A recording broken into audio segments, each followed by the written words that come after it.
कहानी है अधूरे प्यार की पूरी कहानी। बहुत दबदबा था मेरा अपने मोहल्ले में, अब हो भी क्यों ना, बैट और बॉल दोनों मैं ही तो लाता था। 12वीं क्लास में पढ़ता था मैं। क्रिकेट खेलने का बहुत शौक था मुझे। गर्मियों की छुट्टियां पड़ी नहीं और हम सुबह सुबह निकल जाते थे क्रिकेट खेलने। वो शुक्रवार का दिन था। वो दिन अच्छा था या शायद मैं फॉर्म में था। बहुत छक्के और चौके मार रहा था। 50 रन के बहुत करीब था मैं, और एक आंखों में एक चमक पड़ी और मैं आउट हो गया। वो चमक सूरज की नहीं थी, वो चमक एक लड़की ही थी। मतलब इतनी खूबसूरत लड़की मैंने जिंदगी में पहली बार ही देखी थी। लव एट फर्स्ट साइट सा हो गया था वे।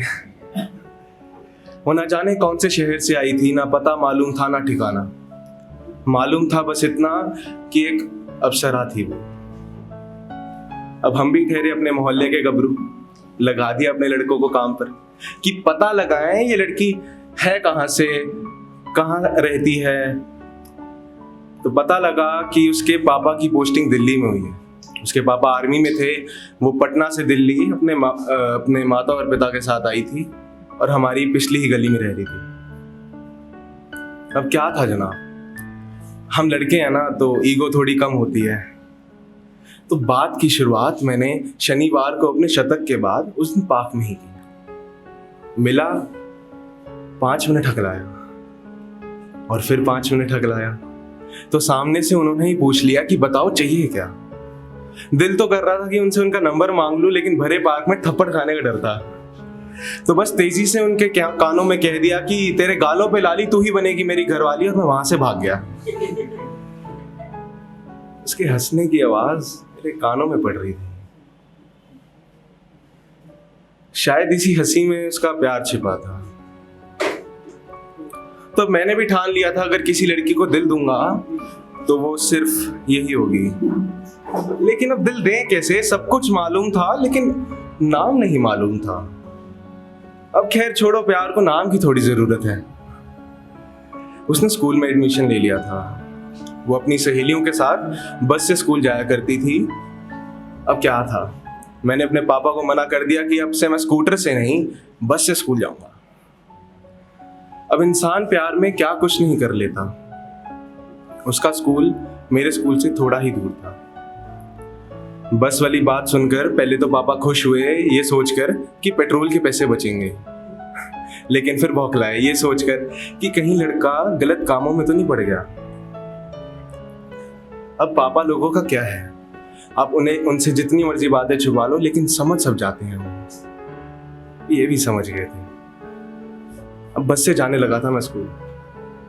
वो एक कोने में बैठ जाती और मैं एक कोने में। वो अपनी सहेलियों के साथ बातें करती रहती और मैं सारा टाइम सिर्फ उसे ही निहारता रहता। स्कूल ड्रेस में ही मधुबाला लगती थी वो।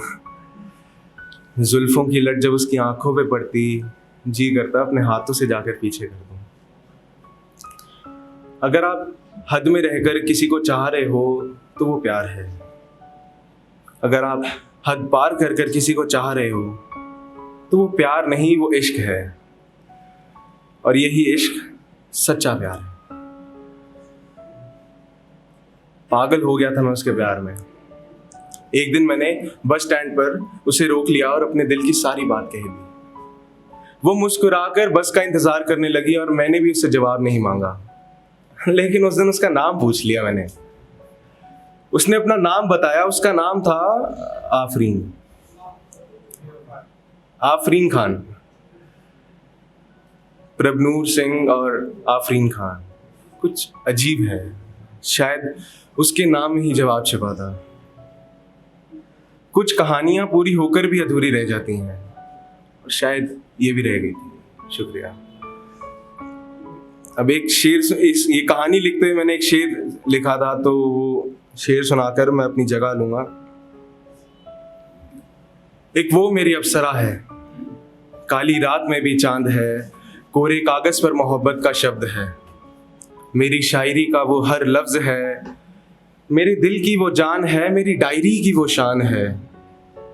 तारों को उससे रश्क है, इतनी उसकी चेहरे पर चमकान है, मगर जाते जाते कह गई नूर ये हकीकत नहीं, ये सपना बेईमान है, ये सपना।